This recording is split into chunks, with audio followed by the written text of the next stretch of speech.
Hi, welcome to CT Chest Review at www.ctchestreview.com. This is Dr. Bhavin Chankaria, and I'm going to look at a practical approach to diffuse cystic lung diseases in about 13 to 15 minutes. I had given this lecture recently at the Society of Chest Imaging and Intervention annual conference, and I thought it makes for a very nice short snippet. There's been a new paper on approach to diffuse cystic lung diseases in the journal Chest, and they've updated the classification of cystic lung diseases into neoplastic, congenital, etc., which is nice. You need to run through the list to get a sense of the various conditions that can produce cystic disease. Obviously, that doesn't help us when we see cystic lung diseases to figure out what they are. For that, we need an approach. So cystic lung disease is called when we have multiple thin-walled cysts with or without other findings distributed throughout the lung parenchyma. We start by confirming that they are diffuse lung cysts. And so you have to differentiate them from bronchiectasis, emphysema, and honeycombing. So we have these thin-walled cysts of varying sizes. On the left side, this is diffuse cystic lung disease. And on the right is bronchiectasis, where we have branching lucencies from the hilum to the periphery. And when you have the entire set and you scroll from top to bottom, that's one of the easiest diagnoses that we make in radiology. Centrilobular emphysema is when we see lucencies adjacent to vessels without walls. Again, an easy diagnosis to make.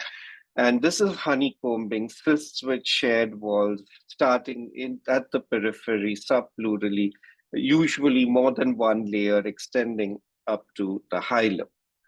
Now, once we are confirmed, or once we are sure that we have diffuse cystic lung disease, you don't actually have to count, but you look at the number of cysts, look at the presentation, and if you have a few cysts, less than 10, incidentally picked up, you can pretty much forget about them. So as in the 66-year-old who'd come for metastatic screening, you've got a few cysts. There were a total of 7. Again, we don't really need to sit and count, but you know whether they are more than 10 or less than 10. In such situations, you can pretty much forget about them. Now, can this be very early diffuse cystic lung disease? It could be, but these would occur in younger people. Typically, there would be some symptoms, or maybe there'd be a pneumothorax. But, if you're just picking up a few cysts here and there, leave them alone. You don't need to bother about them. You could mention them in the body of the report and then not bother about them in the remarks at all. Now, when we have true multicystic, diffuse cystic lung disease, we need to then categorize these into 3 major buckets: cysts with normal intervening lung parenchyma, so only cysts, cysts with nodules, and cysts with other findings. So when we look at cysts without other findings, that is with normal intervening lung, we're looking at 4 main conditions: LAM, PLCH, BHT. And here you have this long line of, follicular bronchiolitis / LIP, because now they're considered a spectrum, versus cysts of Sjogren's disease. And I'll come back to why I say that. And the 5th category, which a lot of people don't put in the same bucket, but I think it's the right place to put that here, and that's cystic metastatic disease.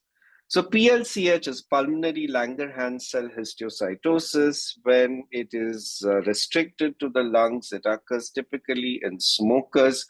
You get it in non-smokers only when they have systemic or diffuse histiocytic disorders. And there are 2 main things. One is, if you pick it up in the early stage, you'll get nodules and cysts with nodules. And then later stage, which is when we almost always pick up PLCH, is when we see these irregular, bizarre cysts. So these are these irregular, bizarre cysts in this patient who was a smoker. And this is classic PLCH. This is a 52-year-old ganja smoker who has these cysts. They are rounded. Most of them seem to be the same, but if you see here, then these are all irregularly marginated cysts. And this is a patient with a diffuse histiocytic disorder who again has these confluent, irregular cysts, which are again typical of histiocytic cysts. Now, this was a non-smoker, but here we have cysts because the patient had a diffuse multisystem histiocytic disorder. The second condition is lymphangioliomyomatosis or LAM, which typically occurs in women in the reproductive age group. You may get it in men if they have tuberous sclerosis. You get diffuse cysts, typically rounded, well marginated, usually of the same size.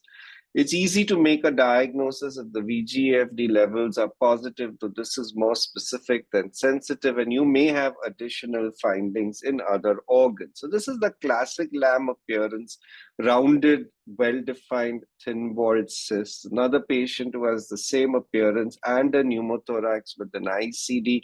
And the first patient also had this lymphangiomatosis in the retroperitoneum, which gave us even more confidence that this is LAM. Then we have LIP slash cysts of Sjogren's disease slash, follicular bronchiolitis, typically more common in women.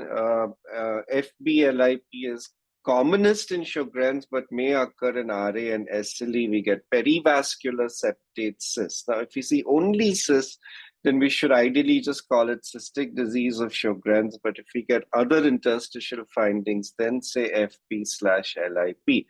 And it's important because we should never make a diagnosis of LIP if the patient doesn't have underlying Sjogren's or connective tissue disease. So now here we have a patient with Sjogren's. You see this perivascular septate, perivascular, and here you have a septate cyst, and there is no other evidence of interstitial lung disease. So in this case, we would say these are cysts of Sjogren's disease. Whereas here, we have reticular opacities, ground glass, traction bronchiectasis. There are many signs of a fibrosing ILD along with these cysts. Then we can say that this is likely LIP or lymphoid interstitial pneumonia.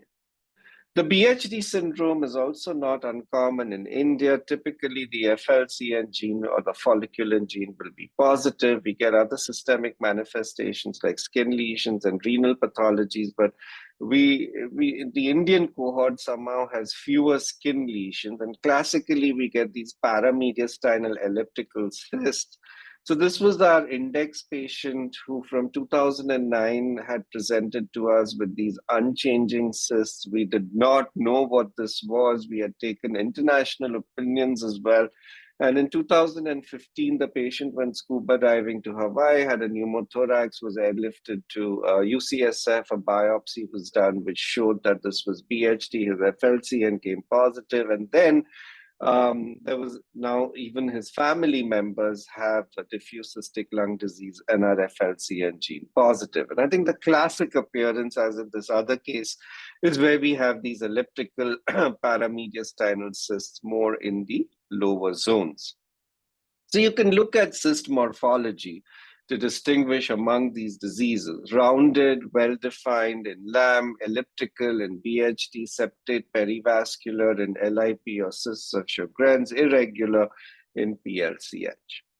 Now, cystic metastatic disease is not very common, but we see it in patients with angiosarcomas, especially of the scalp, in patients with renal cell carcinoma, where on treatment, the nodules often just become completely cystic, sometimes in squamous cell carcinoma of the head and neck. But again, the patient will always have a history of a known primary. Like with lymphangitis, it's very, very rare in practice to pick up cystic metastatic disease as the first manifestation of a neoplasm. So here is a patient.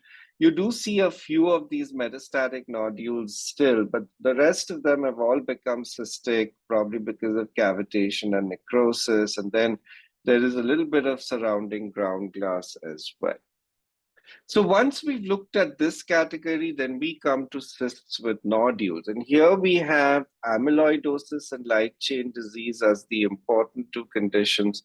You can have nodules and cysts in PLCH. And we know that lymphoid interstitial pneumonia can be a complex condition. and sometimes it's sarcoid. But the main thing is that if you see a acute subacute presentation in a smoker, you've got, or in a diffuse histiocytic multisystem disorder, but this is more likely to occur in smokers. So you get these nodules as part of the reaction to smoking, and in a way, it's a neoplastic proliferation.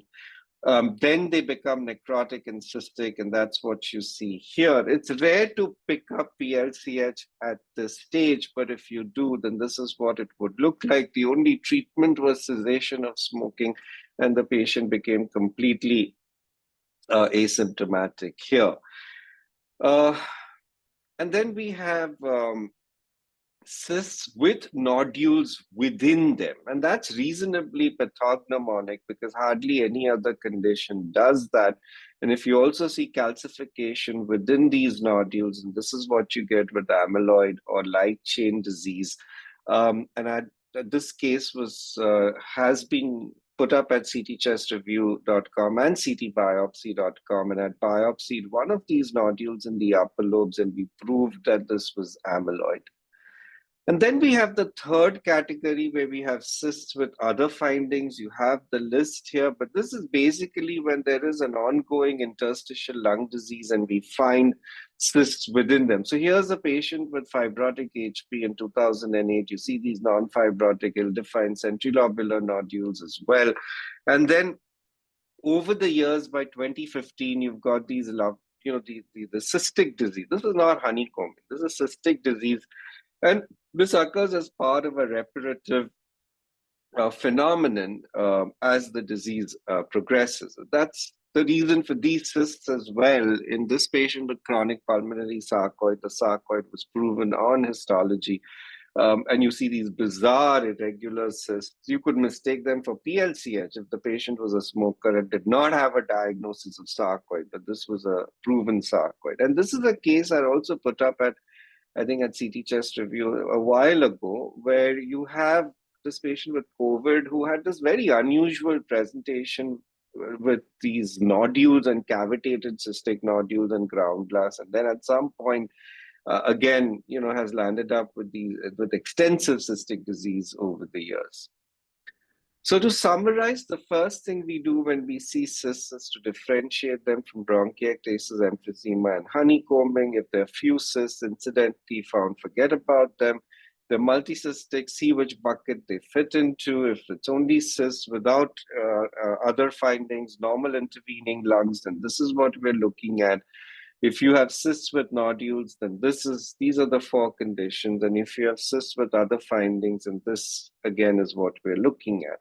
Morphology helps, so remember these appearances as well. And the table of contents at ctchestreview.com. If you like other sites and cases, I did this at Atmos First a week or 10 days ago. That's the book. That was the right adrenal gland biopsy, and we ran through all the various approaches to adrenal gland biopsies. And this is a case I put up 3-4 days ago, focal lesion in the calcaneum. And the diagnosis should be quite simple as well. You know where to comment, email, subscribe, etc. Thank you so much for listening to me.